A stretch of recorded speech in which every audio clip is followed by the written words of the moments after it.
আসসালামু আলাইকুম বন্ধুরা। একবার হযরত আলী রাদিয়াল্লাহু নিজ বাসায় ছিলেন। তখন একজন ফকির তাকে ডাক দিয়ে বলল, আল্লাহর ওয়াস্তে আমাকে কিছু দান করুন। তখন হযরত আলী রাদিয়াল্লাহু তার সন্তানকে বলল, যাও, ভিতর থেকে তোমার মা ফাতেমার কাছ থেকে একটি দিরহাম নিয়ে এসো। তখন ফাতেমা রাদিয়াল্লাহু জানালেন, ঘরে মাত্র 4টি দিরহাম আছে, যা তাদের ইফতার ও রাতের খাবারের জন্য। একথা শুনে হযরত আলী রাদিয়াল্লাহু বললেন, তোমার মায়ের দেখি দিরহামের প্রতি মায়া রয়েছে, যাও গিয়ে সবগুলো দিরহাম নিয়ে এসো। তখন ফাতেমা রাদিয়াল্লাহু বললেন, আমি তো নিষেধ করিনি, শুধু মনে করিয়ে দিলাম। এই বলে তিনি সবগুলো দিরহাম ফকিরকে দিয়ে দিলেন।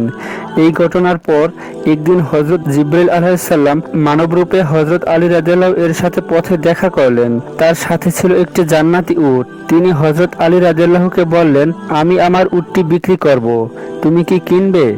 একথা শুনে আলী রাদিয়াল্লাহু বললেন, আমার নিকট এটা ক্রয় করার মতো কোনো মূল্য নেই। তখন জিবরাইল আলাইহিস সালাম বললেন, আপনি এটা বাকিতে নিন। তখন আলী রাদিয়াল্লাহু বললেন, আচ্ছা, আপনি উটটি কততে বিক্রি করবেন? তখন জিবরাইল আলাইহিস সালাম বললেন, 100 দিরহাম। তখন হযরত আলী রাদিয়াল্লাহু 100 দিরহামে উটটি ক্রয় করলেন।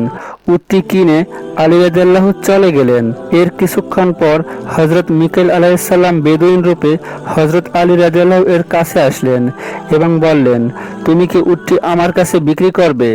তখন তিনি বললেন, হ্যাঁ। তখন মিকাইল আলাইহিস সালাম বললেন, আপনি কত মূল্যতে কিনেছিলেন? তখন হযরত আলী রাদিয়াল্লাহু বললেন, 100 দিরহামে। অতঃপর হযরত মিকাইল আলাইহিস সালাম 60 দিরহাম লাভে 160 দিরহামে উটটি কিনে নিলেন। হযরত আলী রাদিয়াল্লাহু টাকা নিয়ে পথ চলতে লাগলেন। পথিমধ্যে মানবরূপী হযরত জিবরাইল আলাইহিস সালামের সাথে দেখা হলো। তিনি বললেন, আপনি নিশ্চয়ই উটটি বিক্রি করেছেন? হযরত আলী রাদিয়াল্লাহু বললেন, হ্যাঁ। এরপর তিনি বললেন, এখন আপনি আমার প্রাপ্য দিয়ে দিন। তখন হযরত আলী রাদিয়াল্লাহু কথা মতো 100 দিরহাম তাকে দিয়ে দিলেন। অতঃপর 60 দিরহাম নিয়ে হযরত আলী রাদিয়াল্লাহু বাসায় আসলেন। এরপর হযরত ফাতেমা রাদিয়াল্লাহু এর সামনে দিরহামগুলো রাখলেন। হযরত ফাতেমা রাদিয়াল্লাহু বললেন, এত দিরহাম কোথায় পেয়েছেন?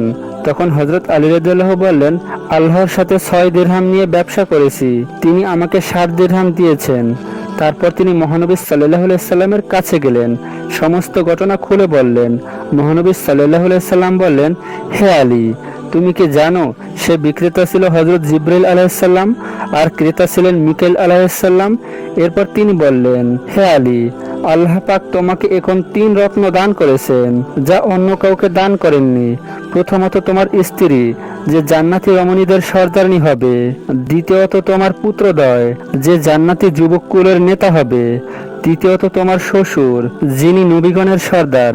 সুতরাং আল্লাহর সেসব দানের জন্য আল্লাহর কাছে কৃতজ্ঞতা প্রকাশ করো।